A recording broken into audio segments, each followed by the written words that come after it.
FM33's match engine may have fixed some issues, but it could have introduced others. On today's show, it's time to do a deep dive.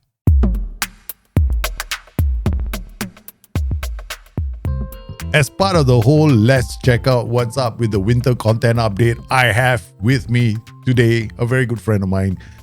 He runs the Total Tactics Discord where we have test databases for you to go out there, test your tactics to see whether they're still working, because I always recommend using it because I use it myself to make so many tactics in such a short span of time. Say hello to Stickpiano. How are you doing, Stick? How are you doing? I'm doing great. I've had a little bit of time to play with the winter update, so I have thoughts. Okay, all right. That's what you're here for, man. I'm Exactly. also interested to know how you feel about the winter update. So, quickly, give me your thoughts on the winter update. It's not good enough. Oh, That's my initial thought. I'm just seeing all the same mistakes that I saw before. It's too early to tell maybe if the frequency has changed, I guess. Mhm. But in terms of like the things they say they fixed in the hot fixes list, I'm still seeing the same goals as I saw before. So we'll see. What were the top 3 things you wanted fixed in the winter update? I mean, and you seem to think, I mean, the impression I'm getting is that they were not fixed. So what are the top 3 for you? For me, the big 3 things with a match engine specifically that I wanted to see changed was I wanted to see defenders react better to long balls. Okay. I wanted to see defenders make proper sensical decisions on when to step up and when not to step up to like an opposing attack, especially when the ball's in the hole.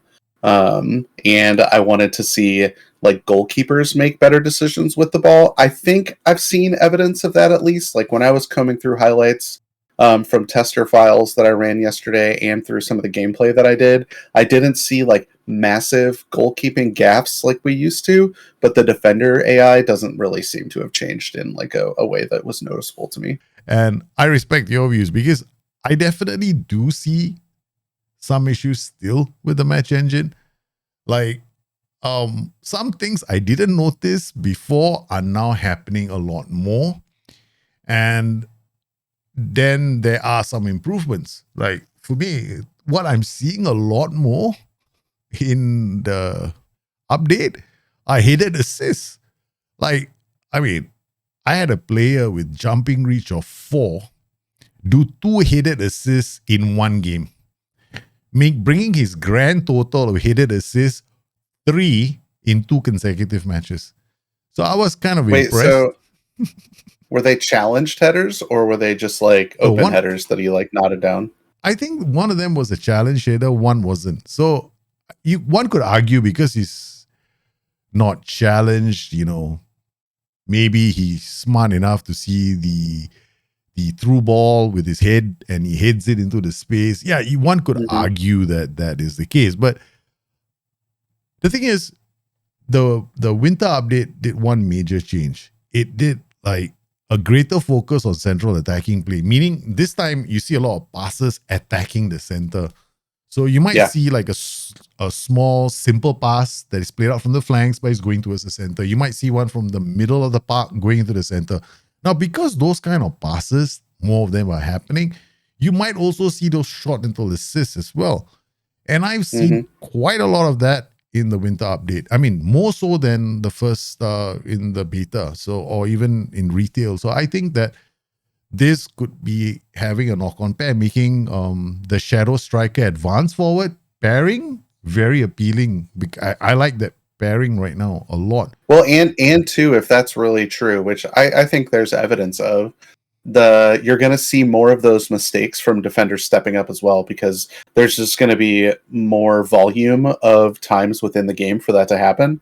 So anytime you increase volume, the numbers of mistakes are going to increase at the same time. Whether or not they increase like in proportion to the volume change is different, and a different question, but there's going to be a lot of like, especially on key highlights, you're going to see a lot of those like step ups that are flawed and like a mistake by the defender. And you're going to see those more often if the central attacking play has been boosted a little bit, which for me is good because that's the way I like to play. And I build my tactics through the middle for the most part. Whenever I like release a tactic that uses wing play, it's because someone's like begged me for it. But this like I wonder what it's going to do to strikerless though, which like was good before the winter update, but it wasn't like obviously as good as it was in FM21. But now that they've like reprioritized like intelligent passing and intelligent counterattacking through the middle, will that make strikerless even better than it was before? That's like what I'm going to spend the weekend trying to figure out in testing. So we'll see. Well, I've already got an answer for that. So, but I want All you right, to well, go let's hear it. No, I want you to go and find out over the weekend. Really. Okay. I love my strikerless tactic right now. Same. Yeah. It was scoring. It was creating something like an average of about 4 XG per game. And I'm talking about high quality chances. Literally, I'm going to tap in the goal kind of chances. Right. So like 4 XG on only like 20 shots kind of thing? No. Like 13 or 14 shots, that kind of thing. So it's not like a huge volume. Yeah. So it's very No, very I mean 20 quality. shots 4 XG is really good, right? That's an average of 20% on each shot to go in. Correct. Prior to this update, I played a game live on stream where I used my strikeless tactic and I was playing it and everybody saw the game. I created 6 clear-cut chances in the game itself, but I only scored 1 goal. And I was knocked out. And I wasn't livid. I was like disappointed, but now what I'm seeing is with the added focus of central attacking play, I think that strikeless tactics, these formations, like there was a formation I used last year, Pantera Rosa. I think you've seen it before. It's that asymmetric. Yeah, that's that 4-2-3-1 asymmetric. Yeah, the asymmetric 4-2-3-1. That you were using it as well last season, if I remember. I think quite a lot of us were using the 4-2-3-1 asymmetric system last season. In fact, we had versions of that where one of the wide players was a wide midfielder. At one point, you had one that looked like that as well. SNG had one that looked like that. We all had those, and those were scoring so many goals for us in draft mode, especially. We were playing that in draft a lot. And I translated that back into the main game, and I thought I loved that system. And right now, it's doing very well because these central attacking plays that's happening, all you need are feeders on the flanks. So players that can feed the ball inside. And because I find inside forwards right now cutting inside and barreling towards the goal, scoring some ridiculously, insanely difficult goals as well. Yeah.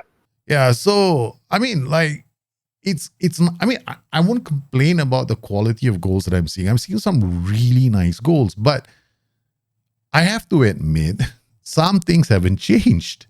Central free kicks are still very strong. I mean, I thought they would have nerfed that, but the moment you put a ball in the center, they score a goal. And I'm pretty sure that we're going to see the same thing with other free kicks as well. What do you think? Yeah, I think so. I mean, I had a ton of success pre-patch on indirect free kicks from out wide, just like standing a ball up on the back post, having a good jumper there, and it was a goal. I feel like maybe the problem is the physics on a backpedaling defender jumping is a little bit off. And that like the person moving backwards just has a disadvantage, which would kind of explain some of the issues with like long ball goals as well, if that's true. Because I feel like on every back post free kick, they're not marking the guy in the back post. They're moving to that guy once the ball's been delivered. Like no one's pushing on my back post guy when the ball is in the air. They're like trying to catch up to him, right? So they're backpedaling, they're not jumping as well, and then the offensive player is just waiting for the ball in the back post and heads it in. And so maybe that's part of it. It's just if you're backpedaling, you're never going to beat a person that's running towards the ball, right? So, right, which is true in real life, but on a set piece like that, that's just not what happens. Like people don't just stand on the back post with no one around them, right? Especially when it's an aerial threat.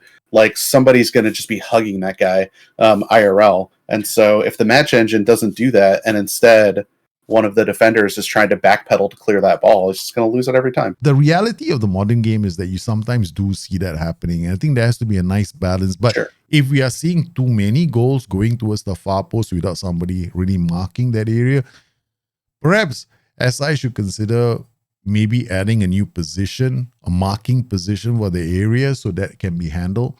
Because I think that might not be the case at the moment. It could be that the AI just needs to like utilize mark tall player maybe. Or player mark right? Like that just does, maybe I use it right when I'm setting up my defensive set pieces, but I don't know if the AI is using those options. It's Ah, impossible for us to know. you're And right. like maybe that would solve it. Like I No, don't know. In PvP, I don't concede that goal to the back post as much because I have like Mark Tall player turned on or whatever, and I have someone like standing at the back post. So yep. those two things in combination usually stop it in PvP. But the AI might not be using those options. I won't say that I never concede, but I don't usually concede soft ones, I if feel that the makes same any way. sense. Yeah. Yeah, no, I hardly ever concede set piece goals too. And it kind of makes sense because who you'd have to be, and there are certainly players like this, and I don't mean to like shame them, but like if you go into the set piece creator, the default set pieces are not good. I Like agree. they're not, especially the defending, right? Like I'm making numerous changes to every single routine. And if the AI is using the default set pieces with small variations between them, then of course we're gonna like dominate set pieces. Because like even just like a cursory look at how to set up a defensive set piece, you're gonna make a ton of changes from the AI is putting players in the wrong place and based on their jumping reach. The AI is like not marking 3 different places along the six. They're not using player marking because in the default set piece defenses is just like a few markers across the six, and then everybody else is on go back. I agree. Like if that's what the AI is doing, they're Mhm. going to concede to us on set pieces constantly. And if we're doing the opposite, we're never going to concede set pieces. You're right. On free kicks, that's like what I'm seeing is free kicks and corners. I don't think they've changed. It's easy to like min Mm. max the set pieces and get a big advantage. So like if they think they've changed that in the patch notes, currently I disagree, but I guess we'll see if like frequency maybe has changed, but I can't evaluate that yet because I haven't Yeah. done enough volume. I need to play like a few seasons, and if like my central defenders start scoring 20 goals a season from corners, then I think we might have an issue still. Oh, a really quick thing because you mentioned that. Like one thing I noticed in the patch notes Mhm. was something about changing the like contested headers to the Statistic. like headers one stat. Did you see that in the Yeah. patch notes? Yeah. Like what I've noticed is the average rating of my central defenders has plummeted because now those aren't counting as headers one. Mhm. And headers one is one of the stats in the background that Mhm. contributes to the average rating that you see like in game. And so my defenders are losing morale in game because they're on a 6.5, even when we're like shutting out the opponent. And we have like a shutout. They have like 2 shots on goal, and my center backs are on 6.5s because they've lost credit for all of those headers one that weren't contested or that like weren't in a goal scoring opportunity. Like sure, obviously those headers are more important than the other headers, but previously the other headers were at least contributing to like the counting stat that was like helping the average rating be more accurate. But now they're like losing morale because of it in game, and that's like frustrating to see like this small tweak that they've made for who knows what reason, but now it's affecting something they probably didn't think about in terms of like in-game average rating, and then that decreasing the morale of your center backs. I Mm. hope that doesn't lead to like more and more late mistakes because the Mhm. players have poor morale, but it might. Like I'm nervous about it because like every single game I've played, even games where I've shut out, center backs are on sub 7.0s unless they score a goal, I mean, are you talking even in about a shutouts. complete match, like, start to end, Yeah, final yeah, game like the ratings? full match, start to end, at the end of the game, a center back in a shutout being on a 6.6. Okay. Yeah, but I have to say I'm not seeing that in my game, right? Because Okay. Well, that's uh good. It might just be like my defenders aren't that good, yeah, but we're because team effort. Team yeah, effort yeah. is leading to the shutout. Because I've had one game where we shut a team up and we won 6-0, and Hmm. my central defenders highest rating I had was 7.9 for one central defender, and I think the other defender had 7.8, but he scored a goal. The guy who actually scored the goal had a lower rating than the other central defender. Yeah, and I wonder if it's like I'm just maybe my team is doing so well at pressing and keeping the ball that like the interceptions are down, the Mm, passes completed for the center backs are down, that could and be it. maybe that's also affecting their like rating is they're not accruing enough counting stats. The, Like that could be it too. Yeah, because that used to be a thing, and I still think is a thing. If your defenders have nothing to do, there's nothing to assess them. Hmm. They get the Hmm. average score, which is 6 point something. Yeah, so they need to do Yep. something to get to 7 or 8. Yeah, so it could be defending corners really well. Yeah, stuff like that, right? So You gotta give them a chance to be assessed. Come on, Stick. You gotta let other teams attack you for at least 5 minutes in a game. Okay, all right. Okay, Stop fine. shutting them out for 85 minutes. You can still win a game if you Yeah. have, all right. Don't be so mean. Fair enough. Well, we'll see. Hopefully it's not really a thing. I'll pay attention to it. You might be right. Like I haven't played that many games against the AI where I'm in charge. I've obviously tested some full seasons, but in terms of like me controlling games against the AI, I've only played 8 games so far. So it's a pretty small sample size at this point, and all of it is in Brazil with my Vasco da Gama save right now. So Okay. maybe I'm just don't have high rating defenders yet. That's possible. I think it's an initial assessment. Nobody's going to knock that, right? But I think, For sure. Yeah, I think it's good to take, because I'll start looking at it as well now, because he mentioned it. Okay, coming back to the discussion about player conditioning, what do you think? How do you think this? Do you have to come up with any different strategies post patch? Well, I right now, and the whole of FM23, because basically every league has 5 subs, I think you have to just do much more on closing down. Like, there's no reason to like preserve fitness, and attacking subs seem to be really ridiculously good. Like, the amount of times that I see goals like after the 60th minute where it's like one sub like assisting another sub is like far too like disproportionate to like what happens in real life. Like, it just happens constantly. Like, if you need a goal, I'm much more in favor of making subs than tactics changes. Like, especially if the passage of play is kind of going your way anyway, like, rather than try to push the advantage even more with tactics changes, play what your team knows. Just put fresh legs out there, even if the player's worse. They're going to score. Like, that's just the way it's been, what I've been seeing. And so, yeah, fitness isn't ideal, but I'm also asking people to press really hard in my tactics. I'm playing roles that press more, like defensive winger and like pressing forward. And so they do get tired, and then I sub them out, and the offense still works. So 5 subs this year. Like last year, if you pressed too hard, you'd lose fitness and you'd concede more goals in the last like 20 minutes of the game than you probably would want to concede. But this year, I think that's less true because you get extra subs. So it's just like not been a problem for me.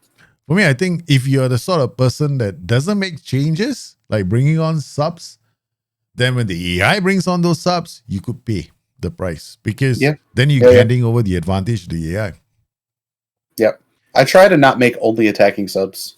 Like, I'm willing to bring on a new center back if someone's on a 6.7 or whatever, and they haven't really stood out, and they're starting to get like at 50 or 60% condition, like by the end, like in the 70th minute or whatever, then I'll change a defensive sub, especially if I keep a defender on the bench that has like good jumping reach. Those players seem really good at the end of games, just to like make sure that there's no set piece goals and that you're winning those long distributions because your defender's not tired.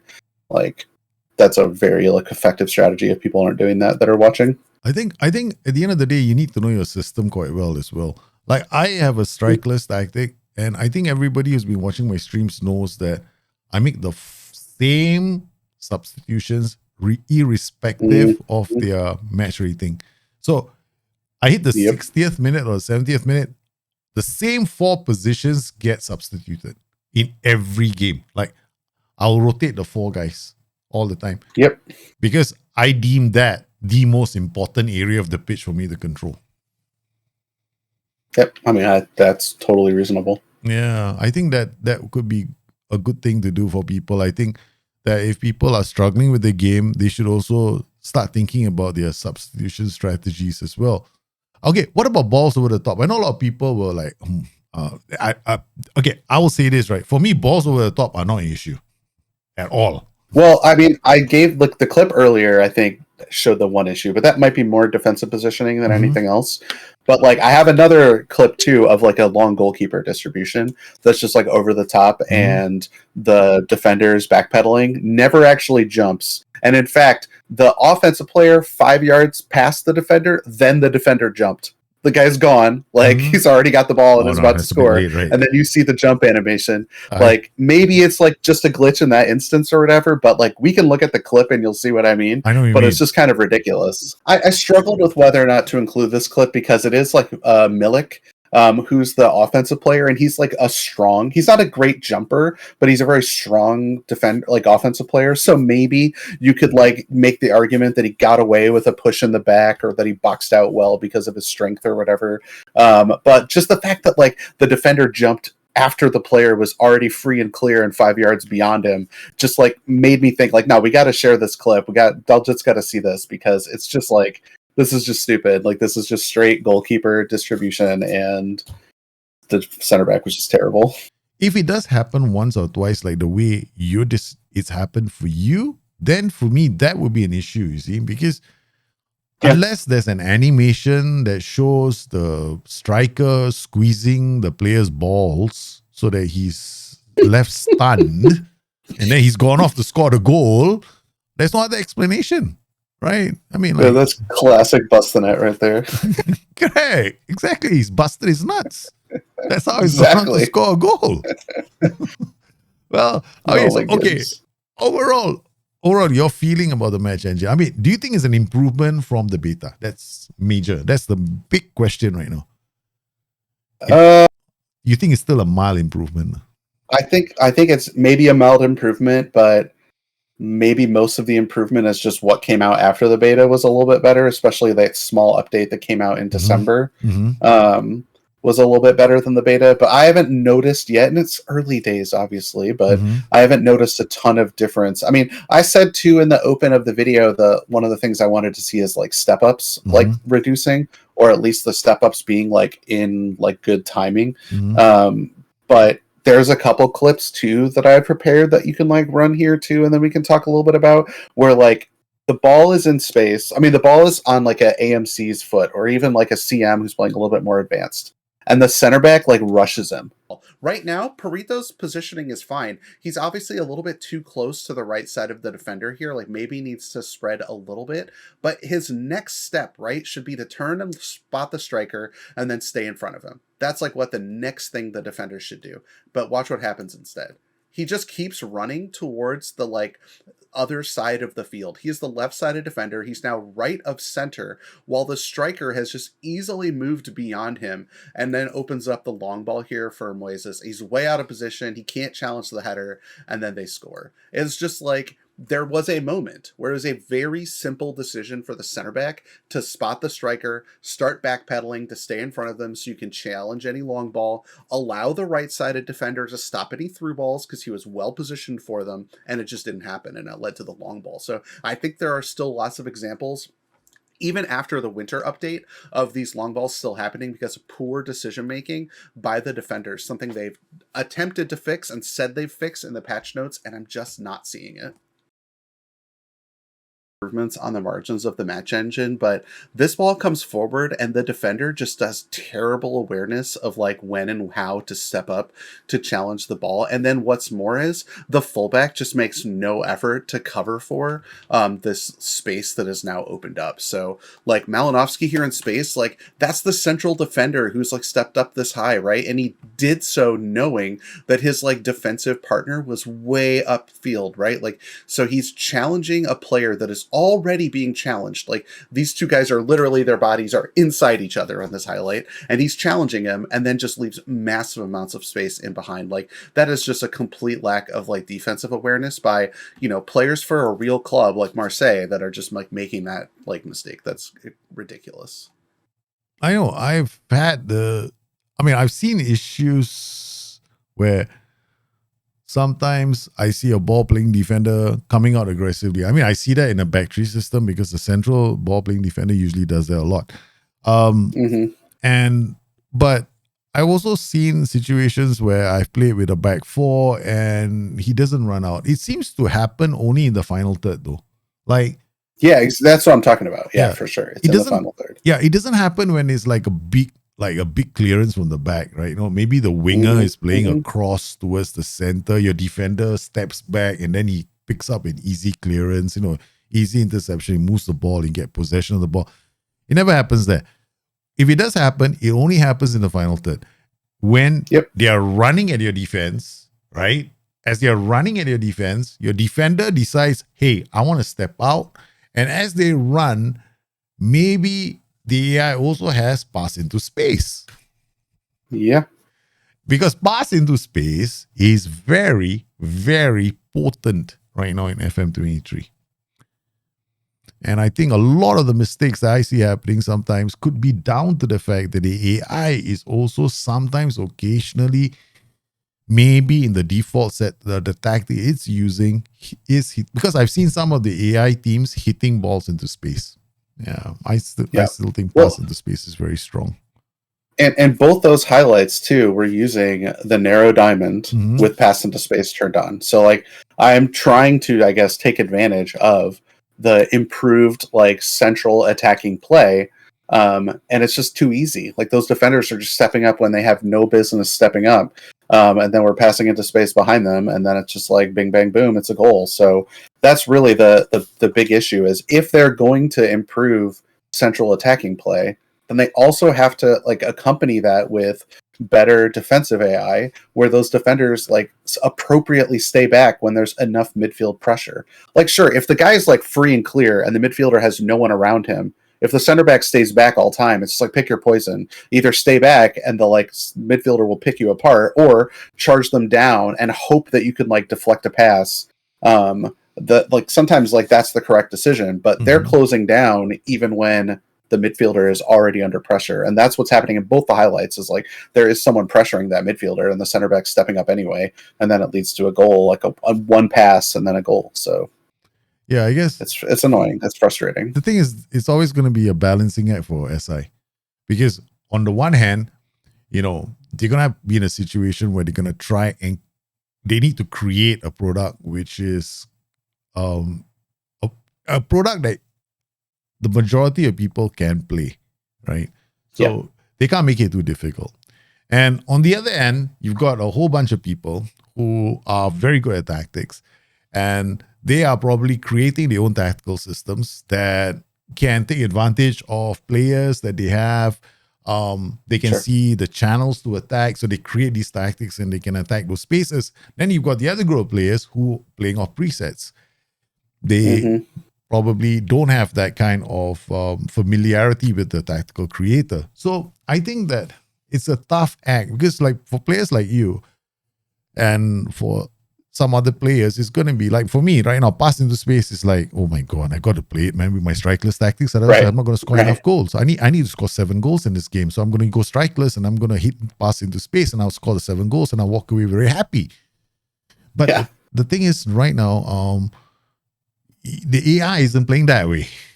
The thing is, that's the thing. The AI is not going into every single game saying, I'm going to attack you where it hurts the most. So I think they do, but it's too late usually.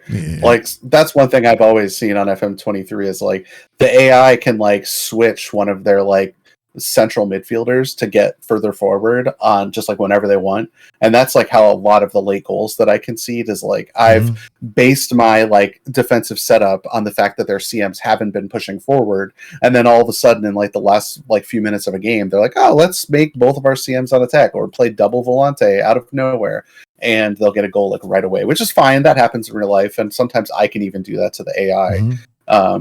But you're right, they like aren't making the same decisions that we're making, and we think of, both you and I and a couple other people too, think of the game that we're going to try to break it no matter what. The match engine could be perfect, and we're still going to try and find an exploit that scores 7 goals a game, even in like a perfect match engine. So it is a balancing act that they have to play. And you're right, there's different kinds of players, and everybody plays the game differently, which is maybe even more reason though that they should focus on some of these animations just feeling right. Like the backpedaling defenders always missing every single header, right? People marking people on the back post, because that's the stuff that someone who's like not very technical at the game is going to care about. They're going to see like a wide open guy on the back post on a free kick and be like, well, that doesn't happen. You know, every single time there's contact in the box and it's a highlight, it's a penalty. I think animations have to be improved in the game. Without a shadow of a doubt, the animations in the game, if we can improve the animations, a lot of frustrations will... the match engine could stay exactly the same. And people would be much happier if they like had just had a slightly better animation. Like if I scored that back post free kick header and I saw that a defender was like hugging my player, then I'm like, yes, that was a great goal for us. Like SMS is just a really good jumper, and I did that on purpose, putting him there in the back post. Exactly. But when I see the same goal and there's no defender anywhere nearby, it doesn't feel as good. Yep. Like it just feels bad. So the match engine doesn't have to change, just like the animation, the visualization or whatever. The game has come a long way in terms of the match engine. I think there are things that we couldn't do in the past that we can do now. And I don't blame people if they're frustrated. I probably would be, because there is a bit more of a learning curve now than there used to be. But to be fair, a person can still get a lot of success from the game if he plays a preset tactic and gets the perfect players for that system. He's not going to be, overachieving as much, but he will get some success. What I think... Well, and if they pick a team that's too good, they'll get sacked. Exactly. Like if they play with Liverpool and use a default tactic, they're not going to win the league and they'll get sacked. But yeah, maybe. But the thing at the end of the day is they have to be able to manage their expectations of the game as well. So your final thoughts before we wrap things up. Yeah, I mean, I like FM23, so don't get me wrong. I've enjoyed playing the game. I've enjoyed making tactics for it. I've had a lot of success in PvP with it. Like, I enjoy the game. I just was hoping for something more. If anything, I just wanted the game to change. So there was like a new challenge. Like, oh, the winter update is out. Things must have changed massively. Let's figure out this new puzzle. That's exciting to me. I just don't think that's happened. So the game overall, I'm still a fan of. Like, I like it more than a lot of the critics do. But it's not a new game with the winter update at all so far that I can see. So I think that's really my final thought. I think the vast majority of people who are listening to this are hoping that wasn't the case with the winter update. Oh my God, I got to figure out the whole new match engine again. Oh no, what am I supposed to do? Look, seriously, football can't change that much. No? So I'm happy. Exactly. It's easier to defend, that's for sure.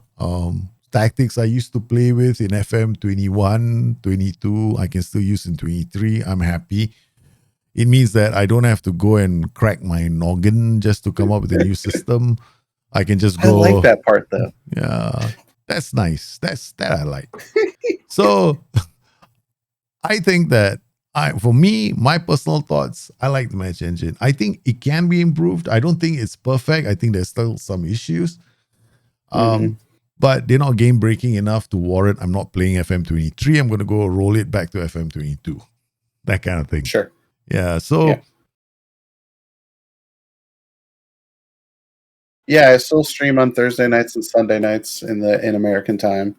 We're doing a save right now where I'm trying to win the Club World Cup with a team that's not based in Europe. So I've been like traveling around South and North America trying to find like the club that's going to do it. And I'm at Vasco da Gama now.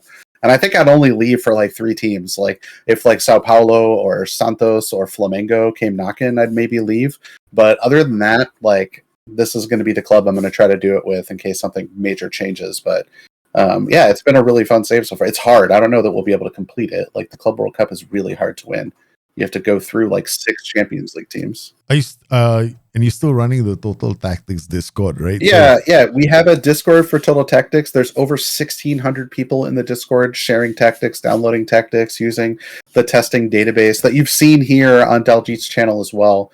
And then those are linked in the description for my YouTube channel. Every Thursday, I try to release a tactic that is tested using the Total Tactics testing database. It's available for download. I usually even put in a couple variations on the tactic as well, like an end of game tactic version as well as the base version. So I think it's great content. I'd love for more people to watch it. So, and I appreciate the opportunity to come share that with you as well. So yeah, I think I like I said to my own stream, I mean, like just before the patch rolled out, I used the database and I went and told everybody else, we're going to create a bunch of tactics.